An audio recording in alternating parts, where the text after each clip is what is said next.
Hi everyone, my name is Andrea Bazemore. I have the Teachers Pay Teacher store, The Black Apple, and I'm here just to give you guys some tips on anti-racism, and especially how we can instill anti-racism in the classroom.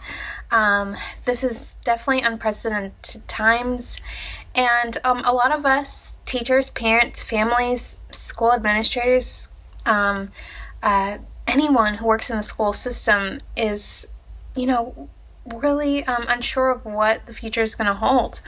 And while we don't know what form or fashion school will take, there are still anti-racism principles that are tried and true that will apply whether or not you are in person in the classroom, virtual, or whatever format this takes place. If you're creating digital resources, in any format or print resources, this is information that you will need to know. So just some tips on some anti-racism frameworks and some things that you can do to help you and your students and your family gain that knowledge is to investigate the differences between first race and ethnicity, because they're totally two different things.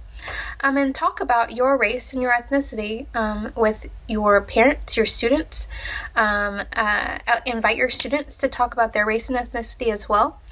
In addition, investigate your own race and your own ethnicity. Racism is so prevalent that it has whitewashed everyone, including white people. And so really investigate who you are, because you'll have a better and deeper sense of self. And read about your race and ethnicity.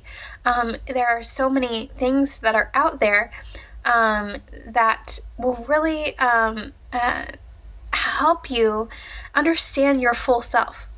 And once you do that, you can then listen and expand your worldview.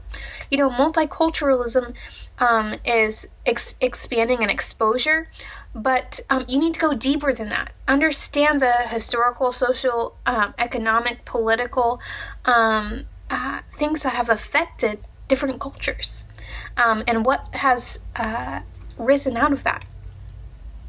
And then after you've listened and you expand, take some time. Reflect on that new knowledge. Think about it, because some of this stuff is really heavy.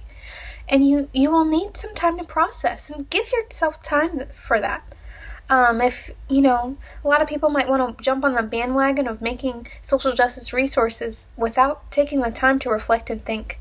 Do that. Build community first and trust. And this is beyond using, hip-hop lyrics in your classroom.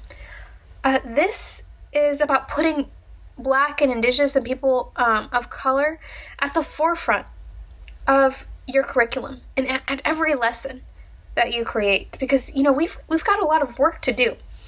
So before you just put on that teacher hat, you need to make sure that you do the work, because if you don't do the work, you don't truly educate people. So you have to make sure that you really educate people, because if you don't, then that's when people blow the whistle on you, and you're really gonna have to decide and really think to yourself: did I get into teaching for educating and evoking true knowledge in students, or did I get into teaching for the decor? And that's a hard lesson that everyone is going to have to learn and really ask themselves, deeply and truly ask themselves. So before you put on that teacher hat, think to yourself: am I ready to go back into the classroom? Am I armed with that knowledge? Am I putting the lives of my Black students in mind? And are you putting my life in mind as well? Check yourself before I blow the whistle. Bye.